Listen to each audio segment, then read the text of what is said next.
원천과 헬스케어를 융합한 혁신 신산업을 제시하는 국내 유일의 박람회죠. 2021 헬스케어 스파 산업 박람회에 오신 여러분을 진심으로 환영합니다. 올해 처음으로 개최되는 2021 헬스케어 스파 산업 박람회에서는 디지털 헬스케어에 대한 전문가들의 이야기를 들을 수 있는 스마트 헬스케어 토크 콘서트 행사가 마련되어 있습니다. 자, 지금부터 약 80분 동안 세 분의 전문가를 모시고 강연과 대담 콘서트가 진행될 예정인데요. 본 토크 콘서트의 순서에 대해서 먼저 말씀을 드리겠습니다. 먼저 디지털 헬스케어 파트너스 최윤섭 대표님이 포스트 코로나 시대의 디지털 헬스케어를 주제로 기조 연설을 해주시고, 이어서 디지털 헬스케어의 사용자 경험 혁신을 주제로 장진규 컴페노이드랩스 의장님께서 발표 이어주시겠습니다. 마지막 발표는 시니어를 위한 디지털 헬스케어를 주제로 김준환 서울 아산병원 교수님께서 발표해 주시겠습니다. 발표가 종료된 후에는 최윤섭 대표님의 사회로 세 분의 대담 콘서트가 이어질 예정입니다. 먼저 기조 강연을 들어보겠습니다. 기조 강연은 포스트 코로나 시대의 디지털 헬스케어를 주제로 디지털 헬스케어 파트너스 최윤섭 대표님께서 발표해 주시겠습니다. 네, 감사합니다. 소개받은 최윤섭입니다. 오늘 초청 감사드리고요. 제가 소개받은 대로 한 20분 정도 저희 포스트 코로나 시대의 디지털 헬스케어에 대해 가지고 말씀을 좀 드리도록 하겠습니다. 최근에 이제 특히 코로나를 저희가 거쳐오면서 저희 디지털 헬스케어 분야에 대한 많은 관심을 가지고 계실 텐데요. 그런 어떤 중요한 이슈들이 또 트렌드들이 지금 진행이 되고 있는지 간략하게 말씀을 좀 드려보려고 합니다. 제 소개를 먼저 좀 드리겠는데요. 제 소개 드릴 때 항상 먼저 보여드리는 슬라이드인데, 잡스가 두 가지 융합한다고 한 것처럼 저는 크게 세 가지 분야를 융합하려고 하는 사람으로 보시면 되겠습니다. 사실 디지털 헬스케어라고 하는 분야도 이름에서 보시면 아시겠지만은 이런 분야의 융합이라고 보시면 될 것 같고, 제가 뭐 여러 가지 글도 쓰고 책도 내고 해가지고서 이런 얘기들을 조금 해드리고 있습니다. 최근에 이제 의료계 혹은 헬스케어 분야가 굉장히 다양한 변화를 맞고 있다는 것을 아마 아실 텐데요. 저는 그런 것들을 이제 쓰나미에 비유하기를 좋아합니다. 아주 큰 변화가 굉장히 빠르고 이제 거대하게 오고 있다는 말씀을 드리려고 하는 것인데, 그런 변화들이 결국에는 거슬 수 없는 변화라는 것 때문에 제가 이런 말씀을 드리고 있는 것이고요. 특히나 쓰나미 같은 큰 변화가 어떤 진원지가 있냐고 했을 때는 크게 두 가지 원인들이 있습니다. 한 가지가 이제 저희 디지털 헬스케어 분야이기 때문에 이름에서도 우리가 알 수 있듯이 디지털 트랜스포메이션이 첫 번째 원인이고요. 두 번째는 이제 저희가 지금 이런 마스크 끼고 있고 이 비대면으로 시작하시고 있는 것들처럼 이 코로나 팬데믹이 외부의 아주 큰 충격 때문에, 코로나 팬데믹이라고 하는 아주 큰 충격 때문에 저희 분야에 또 아주 큰 동력이 되었습니다. 사실 팬데믹 때문에 저희 분야에서 새롭게 시작된 변화는 별로 없는 것 같고요. 원래 이런 디지털 트랜스포메이션이 의료 분야에서 이미 시작되어 있다가 큰 동력을 받지 못했지만은 이 팬데믹을 거치면서 아주 큰 이 동력이 되고 있다, 이렇게 말씀을 드릴 수 있을 것 같습니다. 이제 지금은 우리가 위드 코로나 얘기도 나오면서 넥스트 뉴노멀 이런 얘기를 이제 하고 있는데, 어떤 이제 변화들, 우리가 겪었던 팬데믹 기간 동안 겪었던 변화들은 과거로 돌아갈 것이고요. 어떤 것들은 앞으로 남아 있을 텐데, 그런 과정에서 우리가 또 여러 가지 사업적인 기회 같은 것도 있을 것으로 보고 있습니다. 디지털 헬스케어라는 표현을 처음 들으시는 분도 계실 테고 좀 익숙하신 분도 계실 텐데요. 이 벤 다이그램 가지고서 이렇게 설명을 일단 드릴 수 있습니다. 전체 큰 헬스케어 분야 중에서 이런 부분 집합으로 의료 분야가 있고요. 우리가 규제도 받고 의사분들만 할 수 있는, 그리고 조금 겹치기도 하고 겹치지 않는 부분들이 디지털 헬스케어라고 할 수가 있는데, 말 그대로 이제 디지털 기술을 건강관리에 활용하는 넓은 분야라고 볼 수 있습니다. 요중에 이제 몇 가지 저희 분야에 최근에 아주 중요한 키워드 세 가지를 오늘 중심으로 제가 말씀을 드릴 텐데요. 보시는 의료 인공지능과 이 원격 의료, 그리고 디지털 치료제라는 크게 세 가지 키워드가 저희 지금 분야에서 아주 핫한 키워드가 되고 있습니다. 그래서 조금 이 전반적인 설명을 조금 드리고, 제가 후반부에는 이 세 가지 키워드를 간략하게 설명해 드리는 걸로 제가 강의를 해드리려고 합니다. 전반적인 산업적인 트렌드에서 이 분야가 많은 주목을 받고 있다는 말씀을 드리려고 하는 것인데요. 이게 이제 미국에서 이 디지털 헬스케어 분야가 지난 몇 년 동안에 어떤 규모의 투자가 이루어졌는지를 말씀을 드리는 것인데요. 해마다 보시면 이제 전반적으로 우상향하는 걸 이제 보실 수 있을 겁니다. 그리고 작년 1월 그러니까 1분기를 보시면 2018년, 19년 이렇게 1분기씩 비교를 해보시면 작년 1분기에 또 굉장히 큰 투자가 집행되었다는 걸 아실 수 있을 텐데요. 사실은 그 이후에 이제 미국을 비롯해가지고 전 세계 팬데믹이 터지면서 사실은 이제 모든 게 안개 속으로 들어갔죠. 당시에는 저희들이 굉장히 큰 좀 걱정이 많았습니다. 그래서 이 분위기가 되게 좋았는데 1분기에 이후로 이게 우리가 모든 게 불확실해지면서 이 좋은 분위기가 조금 더 이 딜레이되는 게 아닌가 그런 걱정을 했습니다만은 지금은 우리가 모두가 알고 있듯이 그런 시기를 지나면서 오히려 이제 그 전례 없는 시기에 전례 없는 투자가 집행이 되면서 이 디지털 헬스케어 분야가 완전히 새로운 전기를 마련을 하게 됐습니다. 그래서 뭐 투자 규모라든지 투자 건수라든지 이 평균적인 딜 사이즈라든지 모든 것들이 새로운 기록을 갈아치우면서 완전히 역대급 이 한 해를 저희가 맞이를 했었고요. 이게 작년 이야기인데 올해를 봤을 때도 올해는 오히려 이제 상반기 6개월 만으로 작년의 기록을 이미 새롭게 갈아치우면서 이 새로운 기록을 이제 모두 갈아치우고 있는 그런 상황이 되겠습니다. 그래서 이게 이제 아주 큰 주목을 이 팬데믹 때문에 이 디지털 헬스케어가 받고 있다는 말씀을 드릴 수 있고요. 이런 큰 투자들이 구체적으로 어떤 이 분야에 집행이 되었느냐고 하면은 제가 곧 말씀드릴 원격 의료라든지 뭐 인공지능이라든지 디지털 치료제라고 하는 그런 분야들에 이제 많은 주목을 받고 있다 이렇게 보시면 될 것 같습니다. 이 분야를 바라볼 때에 제가 이제 사실 이 디지털 헬스케어 분야가 이제는 아주 큰 분야, 넓은 분야인데요. 이 넓은 분야를 오늘 제가 뭐 시간 관계에서 다 설명을 드리지 못할 텐데 이걸 어떤 그 프레임워크를 가지고 바라보셔야 하는가를 이제 이 설명드리는 슬라이드입니다. 제가 이제 이 분야를 바라볼 때 이런 구조로 제가 보는데요. 오늘 이제 제가 짧은 발표를 하고 이제 물러나지만 요 장표는 기억해 두시면 아마 앞으로 좀 쓸모가 있으실 겁니다. 그리고 오늘 제가 말씀드리는 것들도 이게 분야가 워낙 빨리 발전되기 때문에 뭐 새로운 기술들, 새로운 뭐 아이템들 많이 나올 텐데요. 이 큰 구조상으로는 이런 정도로 아마 이해를 하시면 이제 오늘 강의 끝나고도 뭔가 새로운 게 이제 들어왔을 때 이 구조에서 뭐가 어디에 있었지 한번 떠올려 보시면 조금 도움이 되실 것 같습니다. 그래서 저는 데이터의 측정, 통합, 분석, 활용 4가지 단계로 제가 말씀을 드리고 있고 대략 측정 같은 경우에는 뭐 스마트폰, 웨어러블 디바이스, 개인 유전 정보 분석, 그리고 디지털 표현형 뭐 이런 것들을 말씀을 드립니다. 그리고 이런 데이터들을 개별적으로 측정했을 때 그 이후에 이제 이 데이터를 통합하는 데이터 플랫폼이 필요한데요. 여기는 이제 우리가 병원 등등에 쓰고 있는 EMR이라든지 혹은 PHR이라든지 아니면 지금 스마트폰 기반으로 돌아가는 뭐 애플이나 다 이미 내부에 구현되어 있는 데이터 플랫폼 같은 것들을 이제 말씀드릴 수 있습니다. 그리고 오늘 제가 말씀드릴 크게 3가지 키워드가 다음에 나오는 것들인데요. 분석할 때에는 이제 사람이 할 수도 있고 인공지능이 할 수도 있는데 한 가지가 이제 사람이 원격으로 하는 원격 의료이고요.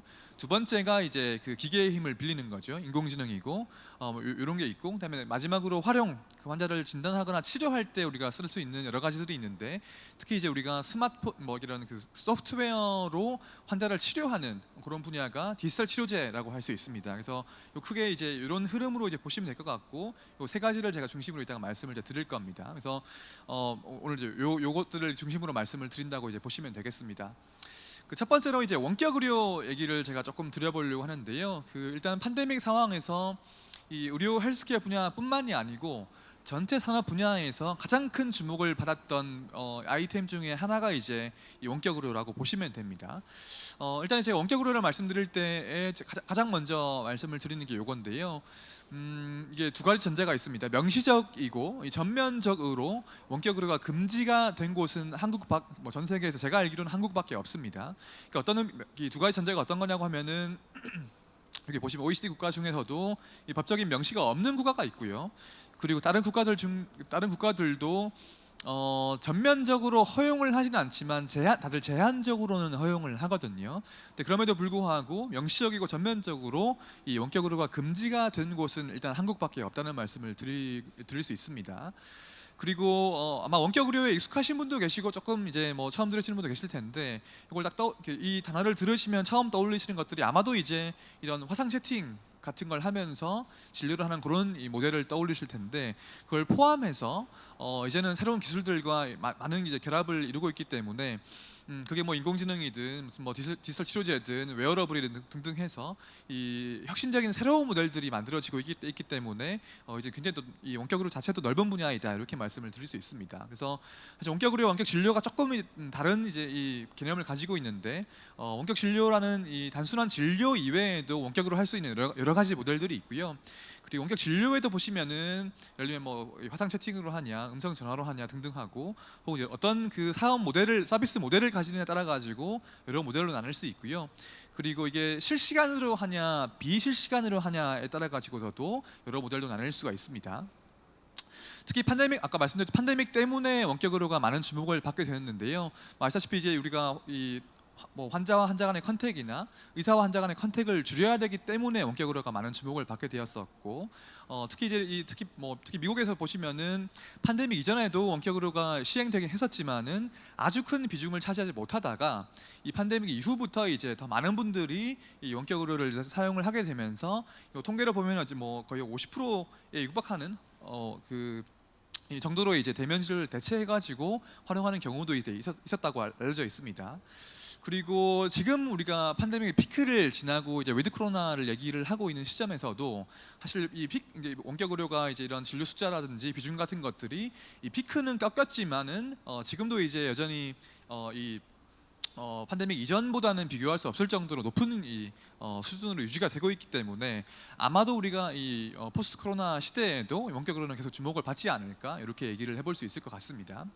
한국도 사실은 아까 제가 원칙적으로는 원격 의료가 이제 불법이라고 말씀드렸지만은 작년 2월 말에 요 복지부에서 요 문서가 나오면서 지금 한시적으로 원격 의료가 허용이 되어 있습니다. 그래서 민간에서 이런 기업들을 이제 포함해 가지고서 이 많은 이제 원격 진료가 지금 시행이 되고 있는 그런 상황이고요.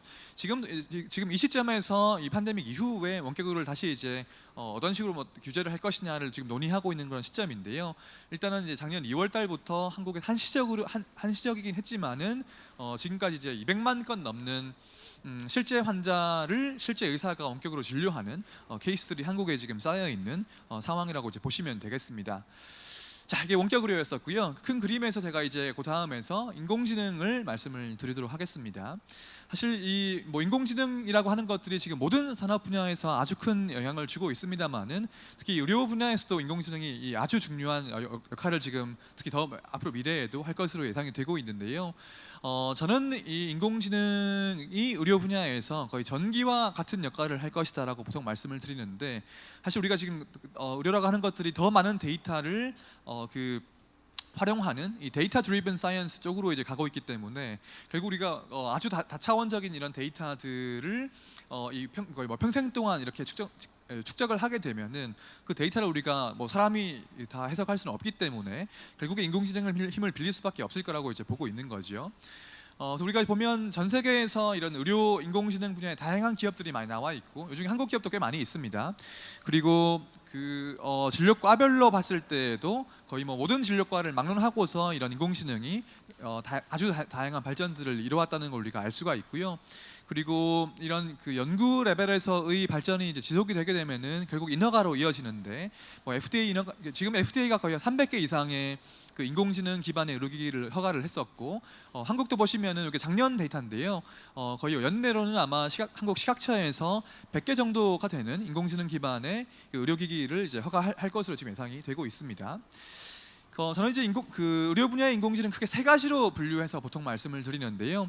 첫 번째가 뭐냐고 하면은 복잡한 의료 데이터를 분석해서 의학적인 인사이트를 도출하는 거라고 이제 보시면 됩니다.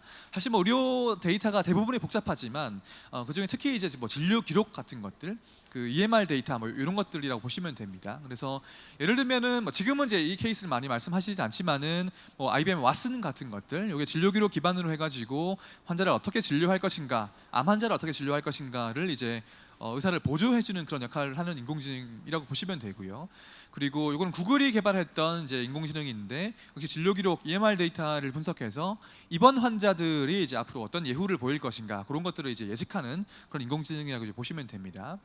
그리고 이거는 이제 중국에서 나왔던 인공지능인데요. 역시 진료 기록 분석을 해가지고서 소아 환자들이 어떤 질병을 가지고 있는지 진단을 하는 그런 인공지능 이런 것들이 첫 번째 유형이라고 보시면 되고요.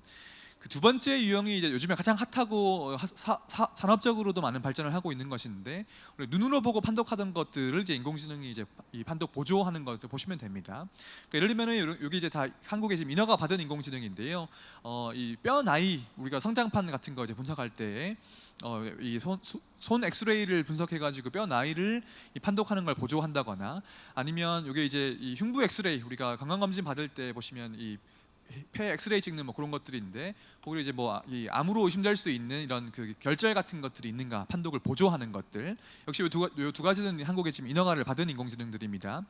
그리고 아니면 그 병리과에서 우리가 조직 검사할 때 보시면 결국 병리과 전문의들이 현미경으로 눈으로 보고 판독을 하시는데, 그런 것들을 인공지능으로 우리가 판독 보조를 받는다거나, 아니면 우리 당뇨병 걸리면 실명할 수 있다, 뭐 이런 것들이 이제 이런 질병인데요. 역시 안과 전문의가 눈으로 보시고 판독하는 것들을 인공지능으로 판독 보조를 받는다거나, 피부암 판독 보조 이런 것들, 혹은 이제 우리 그 대장내시경 같은 거 하면은 요거는 이제 그 비디오인데요. 아까는 다 이미지들이고, 이 용종 발견할 때에도 이게 용종인지 아닌지 같은 것들을 인공지능으로 실시간 이제 비디오로 보조해주는 뭐 그런 것들 인공지능들이 지금 개발이 되고 있습니다.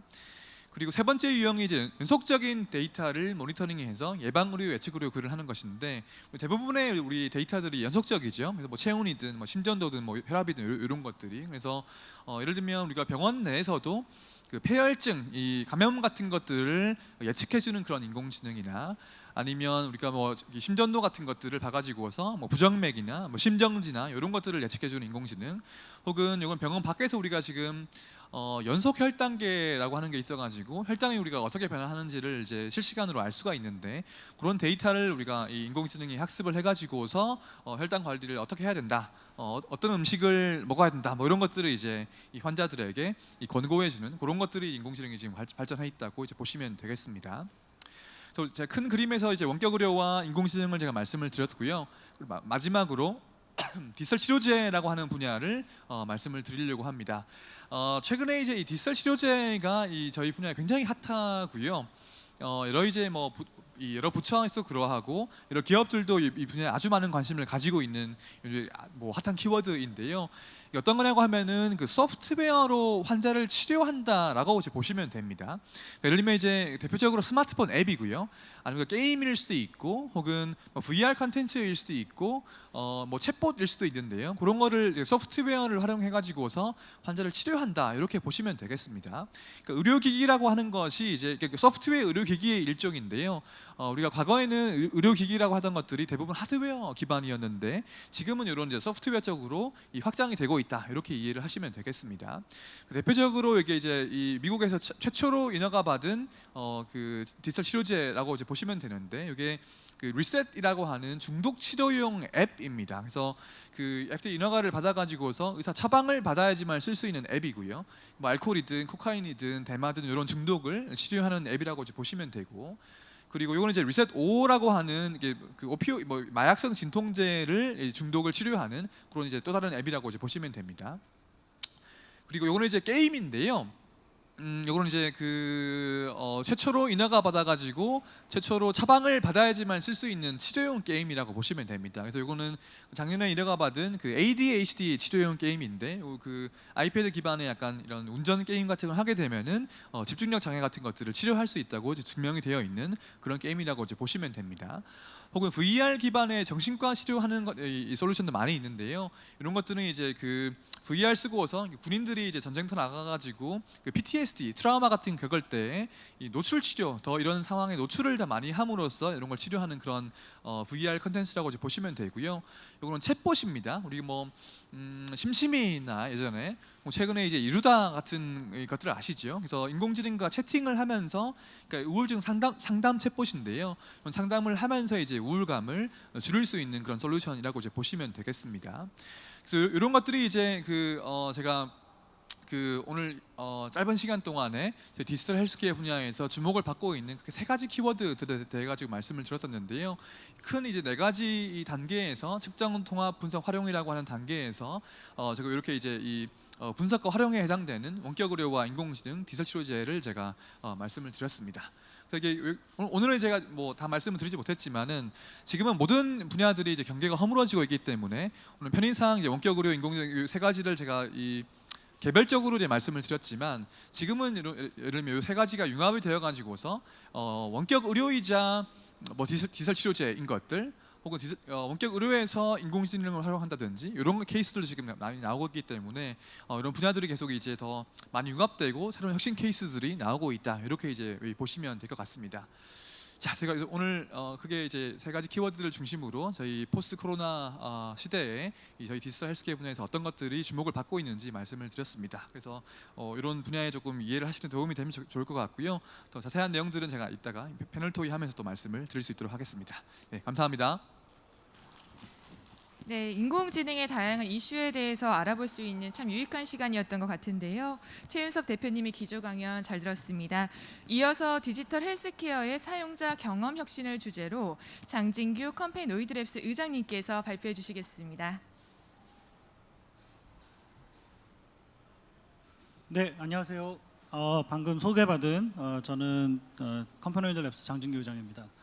오늘 제가 말씀드릴 주제는요, 디지털 헬스케어와 사용자 경험 혁신이라는 주제를 가지고 말씀드릴 건데요. 이제 아마 앞에서 이제 최현섭 대표님께서 말씀 주셨던 내용들은 디지털 헬스케어 분야의 어떤 산업적인 측면에서 그리고 특히 이제 특정한 몇몇 이제 영역에서의 어떤 흐름들을 짚어주셨다면, 저는 이제 이 디지털 헬스케어 분야에서 그럼 뭐가 중요하냐, 어떤 측면들이 중요하냐라는 관점에서 이제 저는 말씀을 좀 드릴 겁니다. 저는 일단 뭐 제 소개를 잠깐 하면, 저는 이제 주로 이제 인간과 컴퓨터 상호작용이라는 분야를 전공한 사람으로서 사용자 경험 관련된 쪽으로 이제 연구를 해오고 있고요. 그리고 이제 스타트업 투자를 주로 하면서 특히 이제 디지털 스퀘어 관련된 스타트업들을 주로 투자하고 사용자 경험 관련된 혁신을 이뤄내는 그런 일들을 하고 있습니다. 그래서 제가 오늘 이제 말씀드릴 주제는 크게 두 가지입니다. 두 가지인데, 첫 번째는 사람들이 원하는 소비 경험과 고객 경험. 이게 오늘 이제 이 내용을 세 가지로 나눠서 이제 얘기를 할 건데요. 첫 번째는 소비 경험과 고객 경험이라는 관점에서 디지털 스퀘어 분야에서의 소비나 고객 경험을 어떻게 바라볼 거냐. 그리고 두 번째는 이제 이걸 바탕으로 해서 사용자 경험 혁신을 이뤄내기 위해서 어떤 내용들을 우리가 고민해봐야 되느냐, 이런 차원에서 이제 말씀드릴 겁니다. 제가 이제 먼저 말씀드릴 부분이 소비 경험과 고객 경험인데요. 이 소비 경험과 고객 경험을 먼저 말씀드리는 이유는, 이제 우리가 보통 소비자, 뭐 고객, 사용자, 이제 이런 워딩들을 사실 많은 분들이 혼용해서 사용하고 계십니다. 그런데 이제 사실 이 용어들이 굉장히 다 다른 맥락들을 가지고 있거든요. 그런데 이제 그런 차원에서 보면 디지털 스퀘어 분야가 특히 산업적으로 보면 이런 소비 경험이나 고객 경험, 사용 경험이라는 것을 제대로 이해하고 산업적인 접근을 하고 있느냐 하면 사실 좀 그렇지 못한 측면들이 굉장히 많습니다. 그래서 그런 측면에서 오늘 좀 나눠서 설명을 드릴 거고요. 소비 경험이나 고객 경험은 여기 장표에서도 제가 이제 써드렸습니다만, 이제 사고 쓰는데 중요한 경험들입니다. 그러니까 내가 뭔가 물건을 구매하거나 혹은 이거를 사용하게 되는 이제 그런 맥락에서의 경험들을 이제 소비 경험이나 고객 경험을 가지고 설명을 하게 되는데, 제가 뭐 어디 가면 이제 조금은 이제 뭐 아이스 브레이킹 하기 위해서 하는 장표 중에 하나가 이 장표를 많이 보여드립니다. 이 장표 보여드리면 다들 이제 처음에 좀 웃으시다가 그렇지 하시는 경우들이 굉장히 많은데, 그러니까 디지털 스퀘어 얘기를 하면서 제가 왜 이제 이 장표를 소개를 하냐면, 이 장소를 돌침대라는 이 브랜드가 왜 산업적으로 뭔가 좀 성공을 거뒀냐, 시장에서 그래도 호응을 얻었냐라고 봤었을 때 뭐 다양한 뭐 맥락들이 있겠습니다만, 제가 보는 관점 중에 하나는 지금 베이비 부머 세대들이 이제 50대, 60대 이제 나이가 많이 들었고, 그리고 이제 그 윗세대인 부모 세대들이 이제 5, 60대의 이 자녀들과는 같이 살지는 않으면서 혼자 살고 있는 상황인 경우들이 굉장히 많이 있고요. 이제 그런 형태로 어떤 주거 환경의 변화라던가 인구 구조의 변화 같은 것들이 생기면서 자연스럽게 이 니즈들이 생겼습니다. 예를 들어 보면 이 살만한 필요가 생겼다는 거예요. 그러니까 쉽게 얘기하면 이런 침대와 같은 것들 같은 경우에는 예전 같았으면은 집이 좁아서 혹은 집에서 이걸 여분으로 둘 만한 공간이 없어서 사실은 구매하지 못하는 환경에 있는 경우들이 많은데, 지금은 이제 살만한 어떤 필요가 생겼다는 거죠. 그리고 그런 공간들이 동시에 생겼습니다. 그래서 이 소비할 환경이 생겼기 때문에 사실은 이러한 제품이나 서비스들을 사람들이 이용하고 싶어 하는 것입니다. 세 번째로는 이제 산업적인 관심인데, 이제 아무래도 이제 우리나라 역시 그 소득 수준이라는 것이 굉장히 높아지면서 사실은 사람들이 이 소득 수준에 맞는 어떤 제품이나 서비스를 활용하고 싶어 하게 되고 그럼으로써 이제 산업적 관심이나 이런 것들이 훨씬 더 대두된 그런 측면들이 있습니다. 그래서 이제 소비자들이 그러면 프로덕트를 왜 사느냐, 이 세 가지를 종합해 보면은 사실은 소비 경험, 이 소비 경험이라는 것이 자기가 스스로 원해서 하거나 혹은 바깥에서 뭔가 다들 쓰고 있는 경험들, 그래서 너도 나도 쓰는 경험으로 치환되다 보니까 이것이 이제 소비 경험으로 나타나는 이제 그런 경향을 보입니다. 그래서 제가 이제 디지털 헬스케어 분야에서도 소비 경험 관련돼서 말씀을 드릴 때 이 소비 경험은 사실 디지털 헬스케어 분야의 뭐 어떤 기업이나 단일한 개인이거나 어떤 조직이 그냥 함부로 만들 수가 없습니다. 이것은 문화이고 흐름과 같은 것들이기 때문에 소비 경험은 굉장히 이 오리지널리티가 강하고 그리고 트렌드가 굉장히 중요한 그런 경험이라고 볼 수 있습니다. 반면에 제가 또 하나의 장표 중에 하나가 정관장 얘기를 많이 하는데요. 이게 정관장 같은 프로덕트들도 사실은 아까 말씀드렸던 그런 뭐 그 돌침대 같은 것들처럼 사실은 사람들이 굉장히 이걸 구매하게 되는 케이스들이 굉장히 다양한데 특히 고객으로서 입장, 소비자가 아닌 고객의 입장에서 보면 고객은 이걸 계속해서 사용할 것인가, 뭐 이제 먹는 걸로 따지면 이걸 계속해서 먹을 것인가, 여기에 대한 고민들을 하게 됩니다. 이때 고객들은 이게 내가 계속해서 먹어서 좋겠다라고 판단이 들면 계속 고객으로서 내가 뭔가를 하게 됩니다. 그래서 이제 이것이 결국은 만족스러운 경험으로 제공될 것이냐, 이제 그런 관점에서 사람들이 고민하고 이 고객이 프로덕트를 쓰게 되는 이제 그런 경험들을 제공할 수 있게 됩니다. 그리고 세 번째로는 비교 가능한 가격이라고 해서 이제 고객으로서 내가 이것을 가격 비교를 통해서 뭔가 고객으로서 이걸 계속해서 구매할 수 있을 거냐라는 동인이 발생해야 됩니다. 그래서 고객 경험은 사실 소비 경험이랑 달리 굉장히 이어지는 경험에 좀 더 가깝습니다. 그래서 이 두 가지를 보면 소비 경험과 고객 경험은 굉장히 다르다는 점을 알 수 있는데 사실 대부분 디지털 스퀘어 분야에서 특히 이제 앞에서 말씀드렸던 뭐 원격 의료라던가 이제 이런 이제 앞으로 나아가는 이런 흐름에서 보면은 우리가 소비 경험이나 고객 경험에 대한 고민들은 사실 크게 하고 있지 않은 경우들이 굉장히 많습니다. 오히려 제품이나 서비스가 어떤 측면에서 돼야 되느냐 이런 측면에서라기보다는 이 기술이 산업 현장에서 어떤 형태로 활용되고 효율성을 제고할 수 있느냐 이런 방향으로 주로 이제 논의가 되어 왔기 때문에 이제 앞으로는 이런 소비 경험이나 고객 경험 측면에서 디지털 스퀘어 분야의 혁신이 많이 일어날 것이라고 보고 있습니다. 그래서 이 소비 경험이나 고객 경험을 이 소비자랑 고객이라는 관점에서 보면 이 아까 제가 말씀드렸던 것처럼 소비자는 사실은 사용하는 사람에 가깝습니다. 그래서 이걸 구매하지 않은 사람도 소비자일 수 있습니다. 그러니까 예를 들면은 뭐 제가 장솔 돌침대를 쓰겠다라고 하면 이걸 제가 그냥 구매해서 쓸 수도 있지만 누군가가 사줄 수도 있는 것이죠. 반대로 고객은 이 구매하는 이 행위 자체에 굉장히 포커스가 되어 있습니다. 그래서 만약에 이 고객이라는 사람을 우리가 끌어들이겠다라고 하면 이 고객이 구매하게끔 만드는 그런 채널들을 굉장히 잘 만들어주는 것이 중요합니다. 그래서 그런 측면에서 보면 현재 디지털 스퀘어 관련된 제품이나 서비스들이 이런 소비 경험이나 고객 경험 같은 것들을 잘 고민해서 산업적으로 접근하고 있느냐라고 하면 사실은 좀 그렇지 못한 이제 그런 상황들을 많이 좀 볼 수 있습니다. 그래서 저는 이제 주로 이런 도식을 통해서 이제 설명을 드리는데요. 이제 소비 경험이나 고객 경험 같은 것들은 어떤 형태로 흘러가느냐. 처음에는 구매를 해야 되기 때문에 고객 경험이 먼저 발생을 합니다. 그러고 나면 이 고객이 사용자 혹은 소비자로서 내가 실제 경험을 할 수도 있고요. 혹은 내가 고객이긴 하지만 실제로 소비하는 사람은 다른 사람일 수 있습니다. 그러니까 앞에서 이제 장표에서 써놨던 예시들처럼 예를 들면 제가 어떤 물건을 구매하더라도 이걸 내가 고객으로서 구매하는 것과 내가 이걸 뭔가 선물을 주거나 어떤 다른 사람들한테 쓰라고 이제 뭔가 제공하게 되면 이제 실제로 제가 이제 소비 경험을 하는 것은 아니고 소비 경험은 이제 제가 선물을 전달한 대상한테 이제 가게 되는 것이죠. 그래서 이 소비가 일어나는 이 소비 경험의 주체자가 내가 소비 경험이 잘 이루어지면 사실은 또 다른 고객으로 치환될 수 있는 가능성이 생깁니다. 그래서 소비 경험과 고객 경험은 이런 형태에서 굉장히 다른 스펙트럼을 가지고 있고 여기에 관련된 전략들이 디지털 스퀘어 분야에서도 굉장히 중요해지고 있습니다. 그리고 이제 이 두 가지를 묶으면 결국은 이 두 가지가 사용자 경험이라는 관점에서 흘러가기 때문에 사실 사용자 경험이라는 부분이 굉장히 중요해집니다. 그래서 이제 디지털 스퀘어 분야에서 제가 이제 앞에서 뭐 주로 예시 들은 것들은 단일한 어떤 제품들, 주로 이제 우리가 디지털 헬스케어라고 불리기는 어렵고 그냥 헬스케어 범주에서 불릴 수 있는 제품에 대해서 예시를 담아서 이제 소개를 드렸는데, 실제로 디지털 헬스케어 분야에서는 어떠냐라고 하면, 이제 이 화면에 보시는 것이 이제 미국에서 작년에 코로나 팬데믹이 일어난 이후에 가장 큰 수혜를 받은 디지털 헬스케어 기업이라고 불리는 펠로톤 이라는 회사가 제공하고 있는 제품과 서비스인데요. 이제 이 펠로톤이라는 회사 같은 경우에도 아까 말씀드렸던 제가 구매 경험과 소비 경험 측면에서 보면 굉장히 이 두 가지를 잘 컴바인하고 있다는 것을 볼 수 있습니다.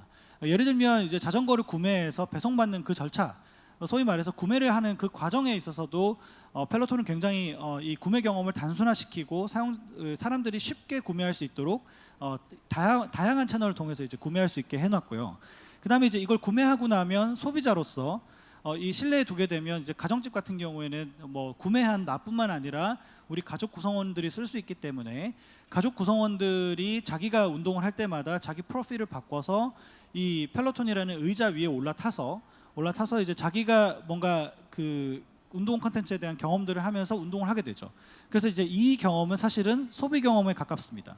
그래서 이 두 가지의 경험들이 아주 잘 어우러졌었을 때 비로소 이 펠로톤이라는 기업이 가치 평가를 받을 수 있는 것이고, 작년에 실제로 이제 코로나 이후에 홈 트레이닝 형태의 어떤 솔루션들이 굉장히 이제 각광을 받았을 때 가장 많이 주목받은 회사가 펠로톤인 이유도 이러한 소비 경험과 고객 경험을 아주 잘 어우러지게 만들어놨기 때문에 그렇게 주목을 받을 수 있었다라고 볼 수 있습니다. 또 하나는 아까 이제 원격 진료 관련된 얘기가 나왔는데, 원격 진료나 원격 의료, 이제 조금 더 이제 큰 범위에서 보자면 원격 의료까지 보자면 이제 텔라닥 같은 회사들이 굉장히 이제 주목을 받았던 회사들인데, 이제 예를 들면 이제 뭐 제가 이제 외부에서 강연을 하거나 이제 그 세미나 같은 것들이 열면 질문하시는 것 중에 하나가, 원격 진료는 사실은 그냥 뭐 줌으로 하는 화상 채팅하고 다를 바가 없지 않습니까?라는 이제 반문을 하시는 분들이 있습니다. 그런데 이제 텔라닥이라던가 이제 이런 이제 원격 진료를 중심으로 하는 이런 회사들 같은 경우에는 아까 말씀드렸던 고객 경험이나 그 소비 경험에서 보면 이제 소비 경험에 있어서 굉장히 많은 그 주목들을 하고 있습니다. 예를 들면 원격 진료 자체는 이제 원격으로 하는 거니까 이제 비디오 컨퍼런싱이 잘 되면 이제 가능한 부분이지만, 비디오 컨퍼런싱을 하는 과정에서 혹은 그걸 하기 전 단계 혹은 그 하고 난 사후 단계에서 어떻게 환자의 데이터를 오고 가게끔 만들 거냐, 이런 구조들을 시스템으로 잘 디자인하는 것이 텔라닥 같은 이런 원격 진료 회사에서 굉장히 중요합니다. 그래서 이런 원격 진료 회사들은 대부분 소비 경험 측면에서 어떻게 하면 사용자들이 보다 이 텔라닥이라는 환경에 들어와서 원격 진료를 포함한 다양한 형태의 원격 의료 솔루션을 활용할 수 있을 거냐, 이제 이런 차원들의 고민들을 하고 있고, 작년에 실제 이제 코로나 직후에 이 텔라닥이 큰 화두를 불러일으켰던 것 중에 하나가 만성 질환을 관리하는 환자들한테 이제 원격 진료를 제공하면서 동시에 만성 질환이라는 이 프레임에서 이 환자들을 계속해서 지속적으로 관리해주겠다라는 차원으로 어떻게 보면 이제 비즈니스 확장을 하기 위해서 리본고라는 이 당뇨 만성 질환을 관리하는 이 회사를 이제 인수하게 되는, M&A를 하게 되는 이제 그런 이제 상황을 우리가 이제 보기도 했습니다. 그래서 이제 그만큼 이 고객 경험과 소비 경험은 이 디지털 헬스케어 분야에서 이 산업의 발전 방향에 있어서 굉장히 중요한 경험들이라고 보실 수 있고요. 그렇다면 이 경험이 실제로는 지금 현재 어떻게 구조화되어 있느냐라고 보면, 실제로는 소비 경험 혹은 고객 경험과 그다음 사용자 경험은 사실 조금 분리되어 있습니다. 그러니까 이게 무슨 얘기냐면요, 우리가 지금 이제 디지털 헬스케어 관련된 제품이나 서비스들을 사용할 때는 이제 사용자 경험 관점에서 보거든요. 근데 이제 실제로 구매를 하거나 소비를 하거나 하는 패턴들을 보면, 뭐 예를 들면 아까 제가 뭐 정관적 예를 들었지만 우리가 헬스케어 관련된 제품이나 서비스를 주로 어디서 구매하느냐, 뭐 쿠팡이나 이런 커머스 기업들의 채널을 통해서 구매를 하게 되죠. 그러니까 구매 경험은 사실상 헬스케어 플랫폼 내에서 일어나는 것이 아니고 바깥에서 벌어지고 있다는 것을 볼 수 있고, 또 보험과 같은 것들을 보면 우리가 이제 보험사에서 이제 보험을 많이 드는데, 이런 보험 같은 것들을 들 때에도 이제 보험사를 통해서 들고 나면 보험사에서 사실 제공하는 어떤 디지털 헬스케어 관련된 앱이나 뭐 서비스나 제품들, 이런 것들을 이제 우리가 자연스럽게 접하고 있는데, 이걸 이제 사실은 들여다보면 결국은 이제 소비 경험이라는 것이 사용자 경험으로 연결되는 그 흐름이 사실은 사용자 경험 중심으로 되어 있지 않고 대부분 다 고객이나 소비 경험 중심으로 일어나고 있다는 점을 볼 수 있습니다. 그래서 이 구조에서는 사실은 디지털 헬스케어 분야의 혁신이 아무리 일어난다라고 얘기를 하더라도 사용자가 이 고객 경험이나 소비 경험을 하는 채널과 그다음에 이제 사용자 경험이라는 그 경험을 하게 되는 그 채널 간의 간극이 벌어져서 이 산업의 발전에 어떻게 보면 좀 더 저해가 되는 이제 그런 부분들을 우리가 현상적으로 확인할 수 있습니다. 그래서 저는 이제 이런 측면에서 볼 때 디지털 헬스케어 분야가 앞으로 산업적인 발전에 있어서 저는 이제 조금 더 이제 뭐 직설적인 용어로 표현하자면 돈이 될까라는 관점에서 보면 현재로서는 그렇지가 않다. 현재로서는 돈이 되기가 굉장히 어려운 구조이고 지금 이런 방식으로는 되지 않는다라는 측면에서 저는 이제 이 고객 경험과 소비 경험에 대한 중요성을 강조 드리고 있고요. 그래서 이런 측면에서 보면 사실은 사용자 경험이 굉장히 중요해지는데 이게 결국은 이제 어떻게 팔고 무엇을 팔 건지를 결정하는 것과 관련이 있습니다. 그래서 우리가 이제 소비 경험이나 고객 경험이라는 것을 사용자 경험이라는 측면으로 아울러서 이제 이 사용자 경험이라는 측면에서 고객과 소비 경험이라는 것이 동시에 일어날 수 있게끔 만들어주는 그 구조가 굉장히 중요한데 이걸 어떻게 만들 거냐.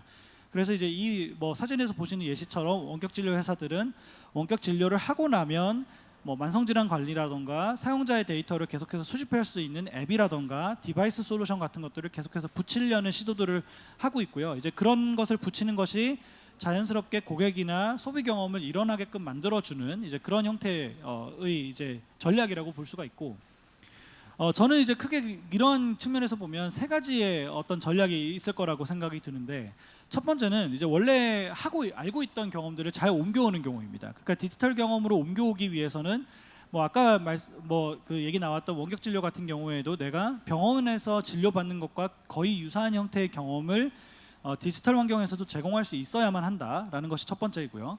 두 번째는 더 나은 경험을 제공하는 경우인데, 뭐 예를 들면은 데이터를 추적 관찰하는 것들 같은 경우에는 우리가 기존에도 물론 뭐 수기를 작성하거나 엑셀 시트로 저장하거나 이런 형태의 흐름들이 있었습니다만, 그럼에도 불구하고 사실 그게 굉장히 어렵고 복잡하고 힘들기 때문에 사실상 현장에서는 이 컨티뉴어스한 데이터를 모으는 그런 형태의 일들을 할 수가 없었거든요. 이제 그런 부분들을 더 나은 경험으로 디지털화 시켜서 사람들이 보다 쉽게 자기 데이터를 수집하고 자기 데이터를 분석받을 수 있게끔 만들어주는 것이 굉장히 중요하다.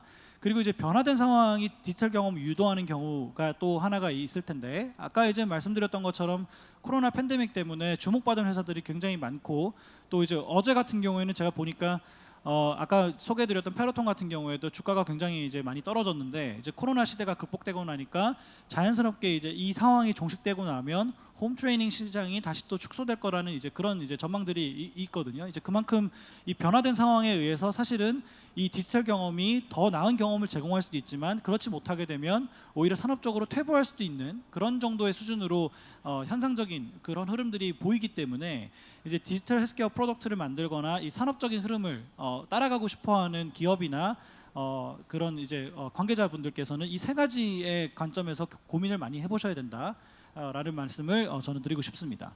그래서 저는 이제 고객 경험이나 소비 경험이라는 것을 이제 전문가가 아닌 사람들이 볼 때 어떻게 봐야 되느냐라고 이제 저한테 이제 조언을 구한다라고 한다면 저는 이제 홀리스틱 뷰, 그러니까 전체적인 뷰를 좀 보라고 말씀을 드리는데요. 대부분의 산업군에 계시는 분들이 다른 산업이나 혹은 이제 자기 산업 내에서도 다른 분야에 있는 디지털 헬스케어 관련된 프로덕트나 산업적인 흐름들을 사실은 잘 캐치업하지 못함으로써 발생하는 그런 문제들이 굉장히 많습니다. 그래서 좀 전체적인 뷰로 바라보라는 말씀을 드리면서 제가 예시로 드는 게, 디지털 헬스케어 분야에서는 사실 아직까지 이런 분야로 예시를 들 만한 것들이 많이 부족해서 이제 핀테크 회사들 중에 이제 토스라는 기업, 뭐 너무나 잘 아실 텐데, 토스 같은 경우에도 지금은 훨씬 더 다양한 서비스들을 제공하지만 처음에는 송금이라는 하나의 어떤 펑션을 가지고 출발을 했거든요. 근데 이제 이렇게 된 것도 사람들이 이 금융 서비스에서 소비 경험이나 고객 경험을 어떤 부분들을 가장 많이 페인 포인트로 겪고 있느냐라고 하면 가장 많이 쉽게 행동하는 것이 송금을 하는 것인데, 그 송금 경험이라는 것이 굉장히 이제 좋지 않았기 때문에 그런 부분들을 혁신하는 것으로부터 이 핀테크 전체를 바라보겠다라는 시각을 갖고 접근을 했기 때문에 토스가 지금만큼의 어떤 성장세를 이룩할 수 있었다라고 보고 있습니다. 그래서 디지털 헬스케어 분야에서도 이런 형태의 흐름들이 많이 나타나줘야 된다라는 말씀을 드리고 싶고요. 디지털 헬스케어 분야에서 제가 왜 갑자기 이제 이 정의를 갖고 왔냐면, 디지털 헬스케어에서 그러면 홀리스틱 뷰를 어떻게 바라봐야 되느냐라고 라고 하면 저는 이제 케어 프로그램을 무조건 얘기를 합니다. 그러니까 대부분 디지털 헬스케어 관련된 제품이나 솔루션을 만드는 회사들이 이런 이제 단위 솔루션, 그러니까 단일한 솔루션을만 가지고 이제 이 제품의 성공 방식이나 이런 것들을 바라보려고 하는데, 사실은 케어 프로그램이 핵심이기 때문에 이 케어 프로그램이라고 하면 각자가 가지고 있는 솔루션들을 중심에 놓고 디지털 케어 프로그램이라는 관점에서 프로그램을 만든다면 이 제품이 사용되기 전 단계, 그리고 그 제품이 사용되고 있는 과정이나 혹은 사용되고 난 직후에 과정에서 케어 프로그램이 어떻게 형성될 것이냐라는 흐름으로 사실 많이 들여다봐야 비로소 우리 제품이나 서비스가 사용자들한테 어떠한 고객 경험, 사용자 경험을 제공할 수 있느냐라는 부분들을 이제 유추해 볼 수 있다라는 점들을 저는 강조해드리고 있고요. 실제 의료기기 측면에서 봐도 이제 요즘엔 의료기기가 그냥 단순히 의료기기로만 얘기되는 것이 아니라 정말 이제 의료기기를 디지털 헬스케어 프로덕트다라고 이제 정의를 하는 이제 회사들이 많아지고 있는데, 그런 이유에도 이 의료기기가 단순히 정말 기계로만 쓰이는 것이 아니라 소프트웨어 혹은 서비스 레벨로 굉장히 진화하고 있기 때문에 이제 그런 부분들이 굉장히 이제 강조되고 있다라는 말씀을 드리고 싶습니다. 그래서 이제 뭐 실제로 이제 뭐 병원 현장에서 쓰이는 이런 의료기기들 같은 경우에는 사실 뭐 디지털 헬스케어냐라고 하면 디지털이긴 하지만 케어라는 케어 프로그램이라는 전체 흐름에서 이 디바이스가 활용될 수도 있지만 그렇지 않을 수도 있기 때문에 사실 디지털 헬스케어 프로덕트라고 말하기가 조금 애매하죠. 근데 반면에 보통 우리가 얘기하는 서비스라는 흐름에서 보면 뭐 예를 들면 우리가 이제 건강검진이나 이런 것들을 하게 되면 서비스를 받으러 가지 않습니까? 서비스를 받는다라고 보통 생각을 하지 않습니까? 그러니까 이제 이런 이제 서비스들을 기계를 가지고 뭔가 하게 된다. 그래서 예를 들면 우리가 건강검진 받는 것들을 건강검진 솔루션을 제공하는 이런 디바이스를 기반으로 한다 그러면 이게 단순히 디바이스 레벨이 아니라 서비스 레벨에서 어떻게 이걸 활용하게끔 되면 디지털 헬스케어 서비스 혹은 디지털 헬스케어 관련된 사용자 경험을 제공할 수 있을 거냐, 이제 그런 관점의 고민들을 자연스럽게 할 수 있게 됩니다. 그래서 뭐 의료기기, 디지털 헬스케어 프로덕트 이런 것들을 비교해 보면 이제 뭐 모양부터 벌써 차이가 나죠. 뒤에서도 보면 이런 이제 폐활량 같은 것들 측정하는 것들도 측정만 하는 것이 아니고 측정된 것들을 바탕으로 서비스나 어떤 이제 케어 프로그램 같은 것들 제공하는 것들이 이제 흐름이고, 물류 서비스에서도 이제 디지털 헬스케어 관련된 서비스나 이런 제품들에 대한 내용들이 많이 나오고 있고요. 그래서 저는 이제 강조드리고 싶은 것이, 끝으로 강조드리고 싶은 것이 규제나 뭐 이런 이제 산업적인 흐름들, 임상 효과를 검증해야 된다던가 이런 형태의 흐름들은 사실 기존에도 많이 있었고 앞으로도 굉장히 중요할 겁니다. 그래서 앞으로 산업적으로 볼 때 차별성을 가져가려면 결국은 오늘 제가 말씀드렸던 사용자 경험 측면에서의 가치, 그리고 이것이 소비 고객 경험으로 연결되는 비즈니스 모델, 그리고 이걸 둘러싸고 있는 스테이크홀더들의 복잡성을 고려해서 사용자 경험을 디자인해야 된다라는 말씀을 드리고 싶고요. 끝으로 이 세 가지가 굉장히 중요합니다. 그래서 사용자 경험 어떻게 접근해야 되느냐, 세 가지만 말씀드리고 마치겠습니다. 첫 번째는 사용할 수 있는가, 사용자가 정말 사용할 수 있는가의 흐름으로 봐야 되고요. 두 번째는 필요로 하는가, 사용자가 정말 필요로 하는지를 봐야 되고, 세 번째는 이것이 디지털에 돈을 내는 방향으로 되어 있는가라는 이 세 가지 흐름으로 봐야 되고요. 이 세 가지에 대한 뭐 내용들은 쭉 이제 뒤에다 뭐 말씀을 드려놓기 위해서 장표를 붙여놨는데 이런 내용들은 넘어가도록 하겠습니다. 그래서 이 세 가지가 굉장히 중요하다라는 말씀을 드리고 싶고요. 이 세 가지를 고려한 형태로 산업적인 접근을 했었을 때 그렇지 못했을 때보다 훨씬 더 사용자 경험 중심적인 혁신을 이뤄낼 수 있다라는 말씀을 드리면서 저는 오늘 이상으로 발표를 마치도록 하겠습니다. 네, 감사합니다.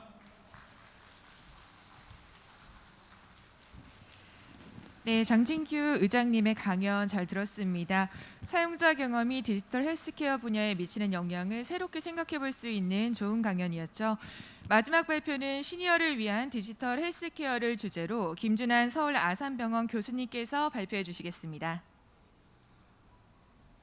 네, 소개 말씀 감사합니다. 또 이렇게 귀한 장소에 초청해 주셔가지고 이렇게 제가 말씀드릴 수 있는 기회 주시면 감사합니다. 제가 좀 병원 정책상 마스크는 착용하고 이제 발표드리도록 하겠습니다.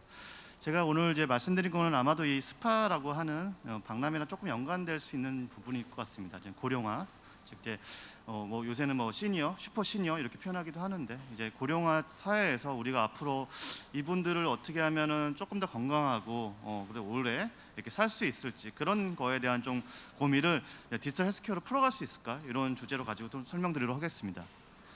뭐 이렇게 크게 제 소개랑 이제 현재 한국의 고령화 현황들, 그다음에 시니어 디지털 헬스케어로 어떻게 문제를 해결할 것인가, 이 세 가지 주제로 말씀드리도록 하겠습니다.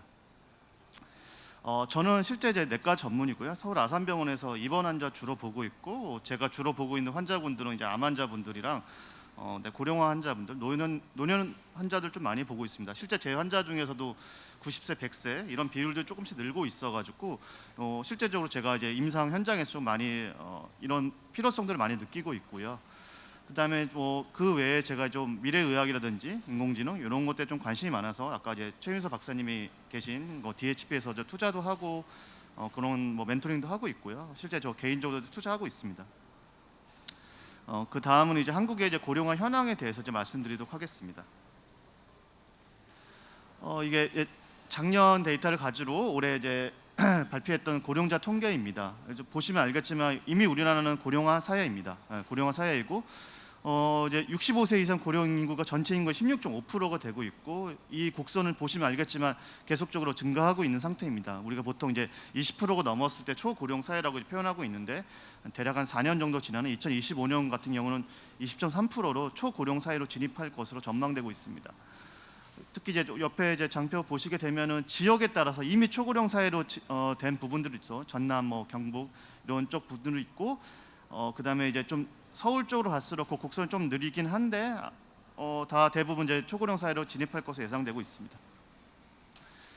그다음에 이제 기대 이제 고령화 자체뿐만 아니라 이제 기대 연령 자체가 늘어나고 있는 것도 우리가 좀 유심히 봐야 되는 부분들인데, 이제 보시면은 2019년도 65세 생존자의 기대 연명이 한 21.3년이었습니다. 남자가 조금 짧죠. 19.1, 여자가 24년이고, 이것은 이제 OECD 대비 우리나라의 생존 기대 연명은 높은 편입니다. 그리고 대부분 돌아가시는 원인들을 보면은 암, 심장 질환, 폐렴, 뇌혈관 질환, 알츠하이머, 치매 요 순서로 이제 돌아가시게 됩니다. 우리가 이제 실제 우리 가족분들 잘 보시면 대부분 요 원인들로 사망하게 돼 있어요. 그다음에 이제 여기가 조금 유심히 봐야 되는 건데, 65세 이상 고령자의 건강보험상 1인당 진료비가 479만 원이고 본인 부담 의료비가 111만인데, 요 오른쪽 장표를 보면 계속해서 2015년도 비해 2019년도에 계속해서 그 본인 부담 의료비가 증가하고 있는 거죠. 또 유심히 봐야 될 거는 이제 베이비부머 세대들이 곧 이제 고령화 사회로 진입하게 되는데, 이렇게 되면 이 진료비의 곡선들은 더 올라가게 될 겁니다. 그럼 우리의 이제 고민들은 이렇게 많이 올라가는 이 고령화 사회에서 어떻게 그분들을 건강하게 유지하되, 우리나라는 이제 한정된 의료 자원, 의료 재정이 있는데 이 재원에서 좀 활용할 수 있을까? 어떻게 효율적으로 할 수 있을까? 그런 고민들이 생겨나게 되는 거죠. 쉽지 않을 겁니다. 이게 이제 어제 나왔던 데이터인데요. 2011년 4월에 지난해 노인 진료비가 37조 6천억 원이고 총 진료비의 43%를 차지하고 있다. 이미 이제 계속해서 늘고 있는 거죠. 그래서 앞서 보셨던 게 2019년도 자료였는데 그 자료에도 불구하고 계속해서 45%까지 늘고 있다. 이런 부분들을 보고 있습니다. 앞으로는 더 늘겠죠. 그다음에 저희가 조금 더 유심히 봐야 될 거는 혼자 사는 고령화 인구들이 늘고 있다는 거예요. 이거는 나라에서도 실제 뭐 뉴스를 보더라도 고독사 이런 부분들, 그러니까 돌아가셨는데 한 달 동안 모르다가 사회복지사가 문을 두드려서 알고 있고, 우유 배달이 쌓여 있는데 모르다가 이제 들어갔더니 돌아가셨다, 이런 케이스들이 있고 앞으로 조금 더 많아지게 되겠죠. 그래서 보면은 혼자 사는 고령자 가구가 166만 가구, 전체 고령자가 35%, 굉장히 많습니다. 특히 이제 지방 쪽으로 내려갈수록 이 비율이 많게 되고, 이러다 보니까 이제 우리 이제 동사무소나 근무하시는 사회복지사분들의 주 역할 중에 하나가 이 고령화 혼자 사시는 분들의 비율을 파악해서 직접 방문하고 주기적으로 하고 그런 부분들을 하고 있습니다. 이제 문제는 요거도 마찬가지로 초고령화 사회처럼 조금씩 곡선들이 올라가고 있다. 특히 이제 기대 연령들이 여자분들이 더 높으니까 여성들의 비율도 높고, 그다음에 80세 이상에서도 혼자 사는 분들의 비율이 높다는 거죠. 이제 생각을 해보면은 혼자 샀을 때 이제 노인의 기능들이 잘 유지되면은 혼자서 할 수가 있는데, 이제 기능이 떨어진 상태에서 혼자 살 수 있는가? 그다음에 이제 돌봄이 할 수 있는 돌봄 주체가 없는 상태에서 혼자 일을 할 수 있는가? 이런 고민들이 좀 많게 되고, 그렇다고 계속 병원에 입원을 시킬 거냐, 요양원에 입원을 시킬 거냐, 이것도 좀 고민해야 될 부분들이죠. 그다음에 이런 혼자 사는 분들을 고령화 분들을 우리가 좀 조사를 했더니 그러니까 돌봄이 있는 분들의 고령자에 대비해서 건강관리 실천율이 낮다는 거예요. 그러니까 예상되는 거죠. 그러니까 건강 위생들이 좋지 않게 되는 거죠. 그다음에 보면 이제 아침 식사 비율도 보면은 전체 고령자 대비 86%로 조금씩 떨어 있고, 그러니까 먹고 자고 그다음에 운동하고 그다음에 건강 검진하고 이런 것들이 모두 다 일반적인 고령화 분들보다 떨어지게 된다는 거예요. 그러니까 나라에서는 좀 고민이 되는 부분들이죠. 그리고 본인이 이제 좀 스트레스 받고 있다 이런 인식 자체도 많이 떨어진 거죠. 자기가 기능이 얼마큼 떨어지고 내가 예전보다 이런 기능을 더 못하겠다는 걸 인지를 못하게 되는 거죠. 왜냐하면은 기본적으로 치매들의 비율도 높을 뿐더러 그러니까 나이가 들게 되면, 저도 마찬가지죠. 나이가 들게 되면은 본인의 행동에 대한 인지들이 좀 떨어지게 돼요. 이게 그러니까 예전에 됐던 기능이었는지 아닌지도 좀 부분이 되고, 이거는 물론 사회복지사분들이 열심히 볼 수는 있지만 한 달에 한 번 정도 보는 거는 기능들을 제대로 보긴 좀 어려운 거죠. 꽤 큰 문제죠. 그러면 이런 부분들을 우리가 앞으로 이제 디지털 헬스케어라는 것을 어떻게 좀 해결해야 할지 이런 부분들을 조금 나눠보도록 하겠습니다. 이게 이제 한 올 10월달에 있었던 공청회인데요. 노인을 위한 디지털 헬스케어, 뭐 시니어 디지털 헬스케어라고 이제 표현하기도 하는데, 이제 좀 저 같은 사람이라든지 뭐 이제 최윤서 대표님이나 장정규 의장님처럼 이런 거에 관심 있는 분들은 벌써부터 이런 시니어 디지털 헬스케어가 우리가 가야 할 방향들이라는 거는 이제 공통적으로 합의가 좀 모아지고 있는 것 같아요. 그러니까 뭐 제론테크라고도 표현하기도 하고 시니어 디지털 헬스케어 이렇게 표현하기도 합니다. 그래서 문제는 앞으로 베이비 부모 세대들이 계속 늘어가는, 베이비 부모 세대도 1차 세대도 있고 2차 세대도 있고, 앞으로 우리는 계속적으로 고령층이 늘면 늘었지 줄지는 않게 되거든요. 다 여기 계신 분들이 이제 감당해야 될 몫인 거예요. 저도 마찬가지로.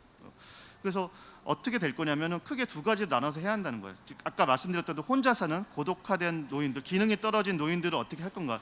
두 번째, 그 기능들은 잘 유지되고 있고 돌봄도 이제 뭐 자제분들 잘 할 수 있는 분들을, 건강한 분들은 또 어떻게 해야 될 거냐, 좀 나눠서 봐야 한다는 거죠. 그래서 제가 이 영역들을 크게 조금 도식화해서 나눠보게 되면은 크게 한 4가지 정도로 조금 나눠서 우리가 할 수 있는 영역들을 좀 볼 수 있을 것 같아요. 첫 번째는 혼자 사는, 아까 말씀드린 고령자 비율이 증가하니까 이분들을 어떻게 주기적으로 관리할 거냐. 그렇다고 사회복지사분들이 계속 고령화 들었는데 계속 이렇게 방문하고 할 수 있느냐, 현실적으로 좀 어렵다는 거죠. 그렇게 되면은 뭐 이제 IoT 장비들, 우리가 잘 쓸 수 있는 장비들 좀 활용해 보자는 게 첫 번째 이론이죠. 그래서 돌봄 로봇 같은 경우, 로봇들을 집안에 마치 애완동물처럼 들여놓아서 그분들 이 로봇을 통해, 로봇은 대부분 이제 카메라가 달려 있거든요. 카메라가 달려서 카메라로 보고 그 다음에 체온도 측정해주고 혈압도 하고, 물론 아직 다 대부분 되진 않지만 그런 로봇들을 말 그대로 분양을 해서 그런 분들 관리하고, 두 번째 우리가 이제 뭐 KT의 진이라든지 SK 이제 누구 같은 AI 스피커들이 좀 있어요. 이거는 아마존 스피커도 마찬가지고, 지금은 이제 일방형으로 하고 싶은 얘기만 하는데 얘가들이 또 들을 수가 있게 돼 있거든요. 그러니까 양방한 이 스피커를 해서 만약에 어르신 분들의 움직임이 좀 적거나 말수들이 좀 적어진다, 그렇게 되면은 이걸 위험으로 인지해서 돌보자, 뭐 이런 형태들로 돌봄을 하자는 게 첫 번째 이론이고요. 두 번째는 이제 기대 연명, 계속해서 뭐 앞으로 살 날들이 이제 헬스케어의 도움을 통해서 늘어나고 있는데, 문제는 건강하게 느는 게 아니라 아프면서 늘고 있다는 거예요. 그러면은 아프면 당연히 기존의 컨셉들은 병원에 입원해서 치료받는다는 게 기존 컨셉이었는데, 그분들을 어떻게 하면은 다 입원했을 것도 문제 있고, 그러면은 아까 말씀드렸던 두 가지 나눠 있는 본 것처럼 건강한 분들은 계속해서 그 건강을 어떻게 유지할 거냐, 이게 이제 두 번째 문제고, 세 번째는 아까 보셨지만 전체 이 고령화 분들이 전체 의료병의 43%를 이미 차지하고 있어요. 그럼 더 늘면 늘지 줄진 않단 말이에요. 그러면은 우리가 건강보험이라고 하는 걸 우리가 이제 세금처럼 내고 있는데 계속 무한적으로 더 우리가 증가해서 낼 수가 없어요. 그러면 그런 한정된 재원 속에서 어떻게 이분들을 효율적으로 볼 거냐, 어떻게 돌볼 거냐 하는 문제가 이제 세 번째가 되는 거죠. 그러면 이제 결론적으로 장소가에 대한 고민들이 많게 돼요. 돌봄의 장소들이 이제는 병원, 요양원이 아니라 집에서 모셔야 된다. 근데 기존처럼 집에서 모신다고는 예전에 어떤 개념이었냐면은 돌아가실 날을 앞두고 집에서 이제 한다는 개념인데, 그 개념이 아니라 이 집 자체가 치료의 공간이 된다는 거예요. 돌봄의 치료의 공간이 되면서 이제 잘 치료할 수 있는 공간들. 그냥은 안 되겠죠. 침대들도 개줘야 되고 장비들도 와야 되고 주기적인 관리력도 방문해야겠죠. 이런 논리들이 이제 세 번째가 필요했고, 네 번째는 네 번째가 아마 지금 제일 저희가 맞닿는 문제일 것 같아요. 누가 돌볼 거냐. 그건 좋은데 그러면 그분들 혼자 살고 그러는데 누가 돌볼 거냐. 자제분들도 더 이상 이제 간병 자살 이런 얘기도 나오긴 했는데 이제 좀 계속해서 30년을 간병을 할 수 있느냐 이런 문제들이 있는 거죠. 꽤 큰 문제입니다. 예. 그래서 아까 했던 내용들을 제가 조금 예시를 들면서 실제 나왔던 기사 예시를 들면서 좀 설명드릴게요. 그래서 이거는 뭐 KT, SK 누구라고 하는 건데 요 할머니 통해서 이렇게 했더니 이런 연구를 했더니 행복하게 되고, 그러니까 행복이라고 하는 것들은 대부분 어떤 스트레스를 받게 되면은 혼자 있다는 것에 대한 두려움, 그다음에 말동무가 없다는 것에 대한 두려움이죠. 특히 이제 코비드-19 코로나 이후로 예전처럼 어르신들이 노인정에 모여서 대화하기가 너무 어려워요. 그거는 이제 가장 위험한 취약층이기 때문에 백신을 맞는다고 하더라도 지금은 거의 어려워요. 그러면은 계속해서 혼자 사시는 분은 혼자 살고 있고 대화를 잘 못하게 되고 그러면서 더 우울증 걸고 있는데, 이런 기계지만 이런 스피커 통화가 좀 주기적으로 대화해주고 하면서 이제 이런 긍정적으로 했고 부정적인 부분들은 좀 줄였다는 게 부분들이 있겠습니다. 그다음에 이제 많이 보셨을 수도 있는데 효돌이라고 하는 그냥 인형 같은 거고요. 이런 막 간단한 로봇이라고 부르기도 조금 뭐 아직은 부족한 건데 이런 로봇을 통해서 했을 때도 정서적으로 조금 도움이 됐고, 이런 로봇들 자체가 돌봄을 대상으로 갈 수 있다는 거예요. 아까 말씀드렸듯이 얘네들이 좀 주기적으로 움직이고 대화 걸어주고, 어떤 경우에는 약을 잘 드시는지, 어르신분들 약 드시는 게 하루에 뭐 5, 6개 넘거든요. 그 약을 주기적인 시간에 맞춰서 약 잘 드시는지, 움직임은 잘 있는지 이런 거를 관찰하고 걔네들이 데이터들을 어떤 센터들이 있다고 하면 주기적으로 보내서 그 데이터를 또 그렇다고 사람이 다 볼 수는 없으니까 위험 신호를 찾고 이런 부분들로 앞으로 이 돌봄 로봇들이 이제 가지 않을까라고 하는 게 생각됩니다. 그다음에 기대 여명의 증가는 이제 필연적으로 어떻게 되냐면은 질환들이 제가 보고 있는 환자분들 보면은 기본적으로 갖고 있는 질환들이 3-4 개가 다 넘어요. 혈압, 당뇨 당연히 기본이죠. 혈압, 당뇨에다가 어떤 부분은 이미 심장전에 와서 스텐트라고 하는 관도 한 2-3개 넣고 있고, 그다음에 콩팥도 안 좋으세요. 저희가 이제 나이가 들면은 우리는 건강하고 싶지만 대부분 콩팥 기능은 자연적으로 떨어지게 되고, 어떤 분들은 그래서 혈액 투석하기도 하고 복막 투석하기도 하고 삶의 질도 떨어지게 되죠. 그다음에 그에 따라서 질환이 늘게 되면은 약들도 곱하기 2씩 늘어나게 됩니다. 약이 대부분 질환마다 1-2개 정도 다 되거든요. 그러면 어떤 분들은 약만 10개씩 한 움큼씩 먹어야 되는 거죠. 이제 문제가 이 약에 들게 되면 본인이 어떤 약을 먹었는지 헷갈리게 되고 먹었던 약 또 먹게 됩니다. 그래서 그 약 자체가 오히려 위험해질 수도 있고요. 두 번째가 이제 가장 큰 문제인데 치매에 대한 조기 진단이 되는 거예요. 치매가 되게 되면은 치매는 기본적으로 퇴행성 질환이기 때문에 점차적으로 기능이 계속 떨어지게 돼요. 예. 그래서 그 기능 떨어지는 것들을 어떻게 좀 우리가 커버할 것인가? 그러면 물론 이제 약들에 대한 고민들은 아직도 완벽하게 치매를 치료할 수 있는 약들은 현지 실적으로는 조금 어려운 상태라서, 그러면은 빨리 조기 진단해서 인지 뭐 이런 것들을 본인에 맞는 생활들을 패턴을 바꿔주고 가족들을 인지하게 하자, 그런 움직임들이 있어요. 그래서 뭐 통신사들이 이런 저희가 이제 투자했던 업체이기도 한데 이제 이런 로봇 같은 새처럼 생긴 로봇을 이용해 가지고 실제 인지 행동 작용을 자극하고 이렇게 하면서 치매를 좀 기능들을 좀 그 치매 겨루는 기관들을 좀 늦추게끔 할 수가 있는 거죠.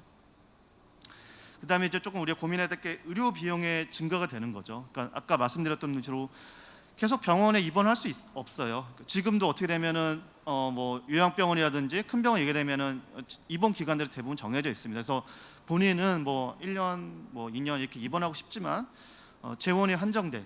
그러니까 이게 한 사람에게만 이 병원의 혜택들이 돌아가게 되면 안 되거든요. 그래서 이 병원들이 골고루 다 돌아가기 때문에, 그러니까 입원하고 싶어도 퇴원해야 되는 상황들이 있기 때문에 이제 홈케어, 아까 말씀드린 집에서 치료보고 있는 개념들이 늘게 됩니다. 그런데 아까 말씀드렸던 그냥 집에서 볼 수는 없어요. 장비들이 있어야 되는 거죠. 그래서 이미 미국 같은 데는 이런 돌봄 모니터링 장비들이 있어요. 뭐 카메라라든지 이제 침대에서 떨어졌을 때 그걸 알람 신호를 준다든지, 뭐 애플워치도 가능하죠. 이게 낙상이 하게 되면은 알람을 울린다거나 아니면 주기적으로 움직임들을 감지하는 장비들이 계속해서 늘 거고, 근데 이런 장비들 다 살 수는 없으니까 이제 우리가 돌봄 로봇이라고 하는 부분들로 하게 되면은 가능하게 될 거고요. 옆에 보시면 일본은 이미 우리나라보다 대략 한 10년, 뭐 길게는 20년 먼저 이런 초고령 사회를 이미 경험하고 있거든요. 그래서 이 일본에서는 이미 집의 구조 자체를 바꾸는 노력들이 많습니다. 그러니까 노인들이 낙상하지 않게끔 침대 높이라든지, 그다음에 세면대 높이들, 세면대를 할 수 있는 분들이 있겠고요. 이거는 어디서부터 먼저 시작하냐? 초고령 사회가 먼저에 대한, 아까 말씀드린 전남이라든지 이런 지역부터 먼저 시작을 하고 나라에서도 이런 지원들이 될 수 있도록 이제 앞으로 전환이 돼야 되는 부분들입니다. 그래서 이제 앞으로 우리나라에서 하고 있는 게 이미 이제 이런 거에 대한 논의들이 있어서 재택의료 시범 사업들을 좀 하고 있어요. 그래서 퇴원해도 병원에서 치료하고 있는 게 아니라, 그러니까 급성기 때는 물론 병원에서 치료를 해야겠죠. 그 치료 이후에 집에서 계속해서 방문해서 의료진이 방문해서 치료할 수 있도록 이런 시범 사업들을 이제 하고 있습니다. 왜냐하면은 뭐 의사 간호사분들도 뭔가 좀 유인책이 있어야 더 할 수 있으니, 그래서 지금 하고 있는 건 결핵 환자들은 초기에 진단만 하고 약만 잘 먹는 약이거든요. 주사 약이 아니기 때문에 먹는 약만 잘 드시면 되는데, 문제는 이 약을 잘 드시는지, 약이 좀 독합니다. 결핵약들이 약을 잘 드시는지, 약의 부작용들을 인지하고 있는지, 이런 부분들이 좀 필요하고, 두 번째는 당뇨도 보게 되면 처음에 입원해서 뭐 입원하거나 진료를 받고 약의 종류를 정하고, 뭐 약은 대부분 1형 당뇨 같은 건 인슐린이라고 하는데 인슐린 용량을 줘놨는데, 이 인슐린이라는 거는 이제 배에 맞거나 이렇게 해야 되거든요. 근데 이제 이걸 잘 생각보다 잘 엉뚱한 데 놓으시는 분도 있어요. 그래서 이걸 잘 놓고 계신지, 그다음에 인슐린이라고 하는 건 인위적으로 혈당을 떨어뜨리는데, 이 혈당을 떨었을 때 대체 방법들이 잘 됐는지, 식사는 잘하는지, 이걸 주기적으로 방문할 수 있도록 이런 재택 의료들이 앞으로 생기게 된다는 거죠. 더 늘 겁니다. 아무로 이것도. 왜냐하면 말씀드린 의료 비용은 늘게 되고 재원은 한정돼 있기 때문에 돌보비 장소들 계속 이제 집으로 갈 수밖에 없는 거죠. 그래서 그 다음에 이제 제일 큰 문제가 이제 누가 돌볼 거냐 하는 문제죠. 그래서 뭐 간병, 방문 요양 이런 것들이 있는 건데, 보시면 알겠지만 간병이 이게 예전처럼 1, 2년 해서 끝나는 게 아니에요. 한 10년, 20년, 길게는 30년 동안 간병을 해야 되는데, 자기 일 다 하고 퇴근해서 또 간병하는 게 굉장히 어렵고, 최근에 20, 30대 분이었나요? 이제 간병하는데 그게 너무 힘들어서 자살하신 분도 있어요. 일본은 이미 2008년도에 이런 간병 자살에 대한 게 굉장히 사회적 이슈가 됐기 때문에 누가 돌볼 거냐에 대한 고민들이 많아지게 되고, 결국은 이제 도움을 좀 필요하겠죠. 간병인 또는 방문 요양 보호사, 이런 부분들이 필요하겠죠. 그래서 이미 실제적으로 이런 걸 인식을 해서 이런 디지털 헬스케어 투자 업계에서는 이런 방문 요양하는 업체들한테도 대규모 투자도 하고 있습니다. 그러니까 근데 이제 문제는 이 요양하실 분들도 우리나라 인력에서 하면 좋은데, 결국 인력 풀들이 좀 적기 때문에, 왜냐하면 우리 인구 자체가 출산율 줄기 때문에 인구가 많이 줄고 있거든요. 그래서 결국은 제 생각은 결국 이 부분도 외국인을 도입해서 외국인 도입을 간병이라든지 이제 요양보호소로 좀 전환하는 부분들도 아마 고민들이 좀 필요할 것 같습니다. 그래서 이건 이제 일본 예인데요. 일본의 장기 요양보험 우리나라 보험이나 마찬가지입니다. 그러니까 65세 이상의 이런 특정에 해당하게 되면은 방문 요양을 해주는 개요보험인데, 이미 2002년도에 생겼고 우리나라는 6년 뒤에 2008년도에 시작을 했습니다. 그래서 굉장히 곡선들이 금액이 엄청나게 늘어나요. 그래서 예전 같으면 본인 부담 일본 같은 경우 10% 했는데 지금은 많게는 30%까지 본인 부담을 늘리는 상태입니다. 너무 많아지니까. 우리나라도 아마도 이 곡선 그대로 계속해서 장기 요양보험의 비율은 늘 거라고 봅니다. 마지막으로 제가 이제 드리고 싶은 것들은, 그럼 이런 디지털 헬스케어는 좋은데 정작 그러면은 우리가 이렇게 장비를 투여하고 했을 때 그 노인 고령층 분들이 이걸 잘 쓸 수 있을까, 그런 고민들이 필요하다는 거죠. 그래서 잠깐 이제 이미 이 부분은 뭐 장진규 의장님이 더 전문가시겠지만 디지털 문맹에 대해서 잠깐 하고 이제 마무리하도록 하겠습니다. 이제 보시게 되면은 고령층의 디지털에 대한 접근들은 보시면 92% 예전보다 좀 늘고 있고, 그런데 문제는 역량, 정말로 잘 다루고 활용할 수 있는 거는 아직까지 기대치 못 미치고 있어요. 물론 이제 주위에 보시는 분들 보시면은 뭐 유튜브라든지 카카오톡 같은 거 잘 다루시는데, 아직도 키오스크 같은 거, 우리가 햄버거 주문하려면 이제 다 대면하는 주문을 다 없어졌잖아요. 그래서 그거 누르는 게 자체가 이제 어려운 거죠. 그러면 그분들이 좀 역량이 부족하냐? 저는 좀 그렇게 생각하진 않고요. 장진국 의장님이 아까 말씀드린 어떻게 하면 사용자 경험을 좀 좋게 만들지, 어떻게 하면 편하게 만들지, 그런 고민들이 이제 고령층 위주로 좀 돌아가야 되는 거 생각하고 있습니다. 그래서 예전보다 이제 정보화 수준들 늘고 접근 수준 늘고 있지만 역량 수준은 생각보다 늘고 있지 않아요. 그다음에 장비들이, 그러니까 아까도 말씀드렸듯이 디지털 헬스케어가 너무 공급자 위주로 이걸 만들었다는 단점인 거죠. 지금 최근에 이제 요 얘기하고 제가 마무리하도록 할게요. 최근에 이제 방문 진료하시는 의사 선생님 만나서 얘기했는데, 이게 뭐 좋은 혈압 장비들이 있었습니다. 뭐 디지털하고 했는데, 문제는 그분이 교육을 했음에도 불구하고 잘 재지를 못하는 거죠. 그러니까 갑자기 혈압이 높게 나와서 놀라서 왔는데 봤더니 측정 장벽을 잘 못했던 거예요. 그러면 그분이 잘못한 거냐? 근데 그분은 또 유튜브랑 이런 거 잘 쓰고 계시거든요. 그러면은 결국 우리가 처음부터 설계했을 때 그 기기 자체가 주로 사용하는 사용자를 고려하지 않고 만들었지 않았을까, 이런 고민들 필요하고요. 앞으로 돌봄 로봇이라든지 이런 IoT 장비들은 계속 늘어날 건데, 그래서 그 사용자들을 최대한 이제 감안해서 만들 필요가 있다고 생각했습니다. 제가 그 다음 이제 토론 시간도 있어서 여기까지 마치고요. 혹시나 이제 뭐 중간에 궁금하신 사항들이 있으면 제 이메일이라든지 유튜브 댓글 남겨주시면 제가 오늘 못한 얘기들 말씀드리도록 하겠습니다. 예, 경청해 주셔서 감사합니다.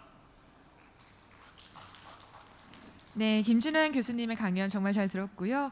고령화 문제는 한국뿐만 아니라 범세계적인 이슈일 텐데 디지털 헬스케어가 시니어 분들께 도움이 되기를 꼭 바라보겠습니다. 이어서 세 분의 강연자를 모시고 앞선 강연에 대해서 조금 더 심도 있는 이야기를 이어나가는 대담 콘서트를 진행하겠습니다. 대담 콘서트는 기조 연설을 해주신 최윤섭 대표님께서 두 분의 패널 분들께 질문을 드리고 그에 대한 답변을 하는 형식으로 진행하겠습니다. 무대가 정리되는 대로 세 분을 무대 위로 모시겠습니다. 네, 이제 무대가 모두 정리된 것 같습니다. 네, 최윤섭 대표님 진행 부탁드리겠습니다. 네, 두 분 발표 잘 들었습니다. 저도 발표했지만, 네. 그래서 오늘 아마 궁금한 것도 많으실 테고 더 하실 이야기도 많이 있으실 텐데 제가 20분 정도 시간이 있습니다. 원래 11시 50분까지 끝내야 돼가지고 한 15분 정도 쓰면 될 것 같아요. 예, 그래서 사실 디지털 헬스케어 워낙 넓은 분야이기도 하고 굉장히 빠르게 바뀌기도 하고 또 여러 가지 흥미로운 이슈들도 많아가지고 뭐 여러 가지 얘기를 많이 해볼 수 있을 것 같은데 일단 두 분한테 먼저 드리고 싶은 질문이 우리 요즘 제일 중요하게 어떤 걸 보시는지 지금 포스트 코로나 팬데믹 시대에 디지털 헬스케어 또 여러 가지 역할과 또 새로운 혁신들이 많이 만들어질 것 같은데 지금 두 분이 보시는 것 중에서 어떤 것들이 가장 중요하게 보시고 눈여겨봐야 할지 그런 거 조금 말씀해 주시면 좋을 것 같습니다.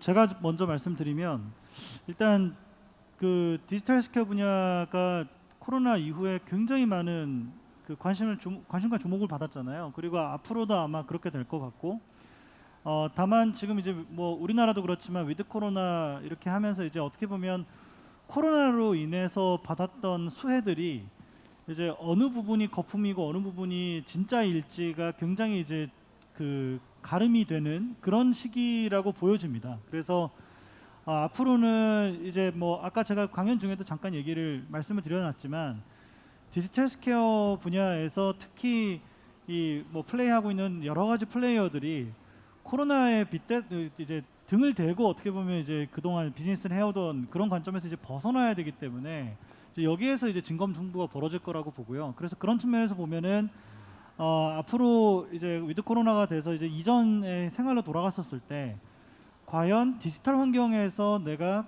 뭐 건강 관리라던가 이런 헬스케어 시장에서 제공하는 여러 가지 제품이나 서비스들이 내가 기존에 했던 것들과는 어떤 차별성 있는 경험을 제공해 주기 때문에 이걸 활용하게 될 거냐, 이제 이런 관점에 대한 고민들이 앞으로 산업적으로 훨씬 더 중요해질 거라고 저는 생각을 하고 있습니다.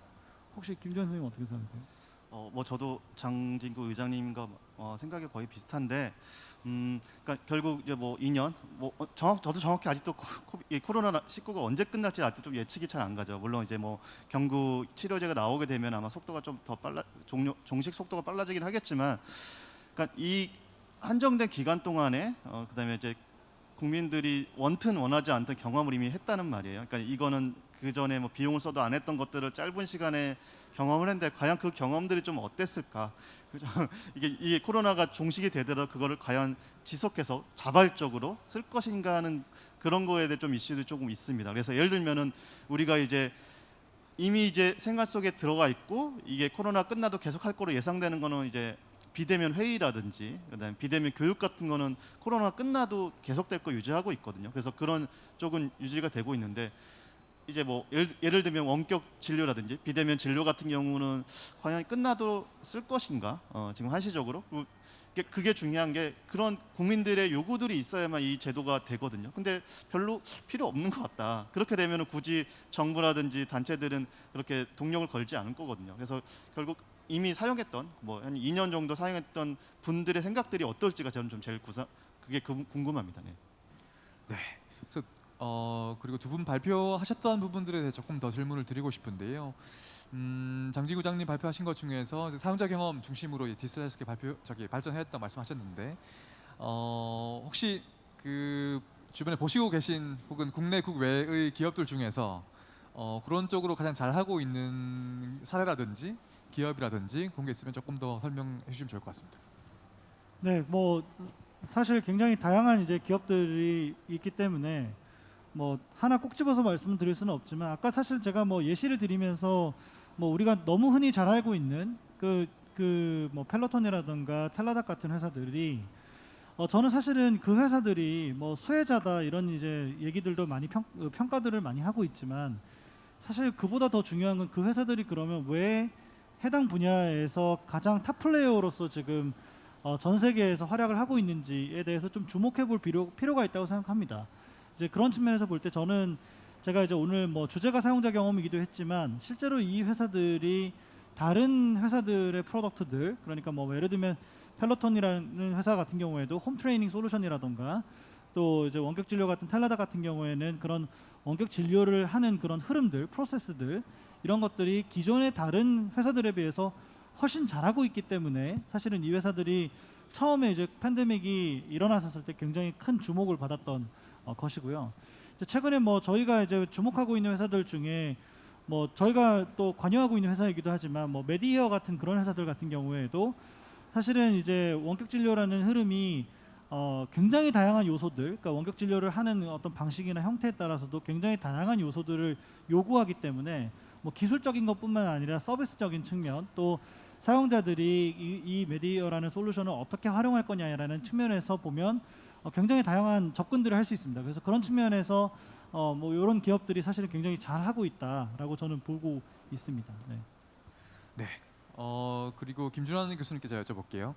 그 이제 고령층의 그러니까 시니어 디지털 헬스케어가 사실 굉장히 어렵잖아요. 그래서 그 일단은 우리가 그 여러 가지 말씀을 이제 해주셨는데 그 중에 제가 더 구체적으로 조금 더 눈여겨봐야 될 그 세부적인 분야라든지 뭐 아이템이라든지 그런 게 있다면 어떤 게 있을까요? 뭐 현재 이제 이미 투자가 시작되고 있고 업체들이 많이 생기고 있는 이제 좀 누가 돌볼 거냐 이 부분이 아마 조금 유심히 봐야 될 것 같아요. 그러니까 이미 이제 기대 연봉은 늘어나고 있고 혼자 사는 비율이 있으니까 이제 예전처럼 가족들이 간병하기가 쉽지 않은 상황이란 말이에요. 그러면 이제 제3의 돌봄 인력이 필요하게 되는 거. 그게 이제 소위 말하면은 요양병원의 간병인 또는 이제 방문 요양했을 때 방문 요양 보호사를 하는 이런 산업구 전체를 조금 유심히 볼 필요가 있을 것 같아요. 그래서 근데 이제 이거를 이제 기존에는 되게 어떻게 보면은 좀 디지털 전환이 잘 안 됐던 부분이거든요. 왜냐하면 이제 사람들이 많이 관여하는 부분이라서 그래서 그거를 좀 어떻게 디지털 만약 뭐 우리가 소위 잘 알고 있는 뭐 배달의 민족이라든지 쿠팡이츠처럼 플랫폼 형태로 이것들이 단순히 인력 송출 업체가 아니라 좀 사용하고 있는 분들 그게 노인분들 직접 본인이 될 수도 있고 자제분들이 될 수 있겠죠. 또는 이런 산업군에서 일하고 있는 간병인 선생님이라든지 요양보건 선생님들이 정말로 자기 업에 대한 자부심을 갖고 일할 수 있는 환경을 이런 회사를 통해서 만들 수 있을까? 이런 부분들을 조금 산업화 될 수 있을지, 디지털 전환될 수 있을지 이 부분은 조금 눈여겨 볼 필요가 있고 이미 좀 그런 투자계 쪽 움직임들을 보게 되면은 움직임이 시작되고 있는 것 같습니다. 네. 그래서 누가 돌볼까의 문제를 디지털로 얼마나 풀 수 있을까요? 그러니까 아까 말씀드렸던 쉽진 않고 단순히 이제 플랫폼을 만들게 되면은 뭐 매칭 플랫폼 뭐 그냥 뭐 이거는 마치 뭐 주문하고 배달 이런 문제가 아니거든요. 사람이 사람을 보고 사람과 사람 간의 신뢰를 하고 왜냐면 이제 생각해 보면 간병인님이라든지 요양보건 사람이 하는 걸 보면은 그 노인분들을 직접 침대를 옮기거나 아니면 휠체어를 챙기거나 뭐 예를 들면 그 세면을 시키거나 이런 좀 휴먼 터치들이 계속 들어가고 있거든요. 그럼 어떻게 하면 신뢰를 줄 수 있는가? 이 부분들을 좀 정확하게 디지털 전환해야 될 것 같아요. 그러면 이제 신뢰라고 하는 건 우리가 뭐 음식 평점 만듯이 사람을 평점 만기가 쉽지가 않습니다. 그러니까 그게 단순히 별 평점을 하진 않고 어떻게 보면 그런 아날로그한 부분들을 디지털에서 조금 더 이제 정량할 수 있는 고민들이 필요한 거죠.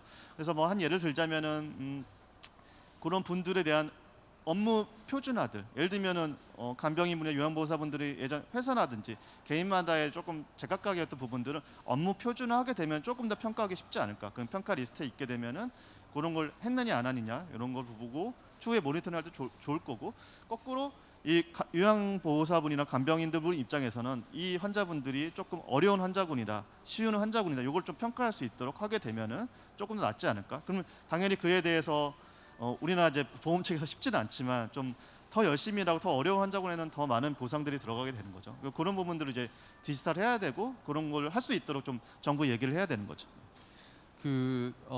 누가 돌볼 것인가를 디지털로 어떻게 풀까의 문제에서 UX는 어떤 역할을 할 수 있을까요?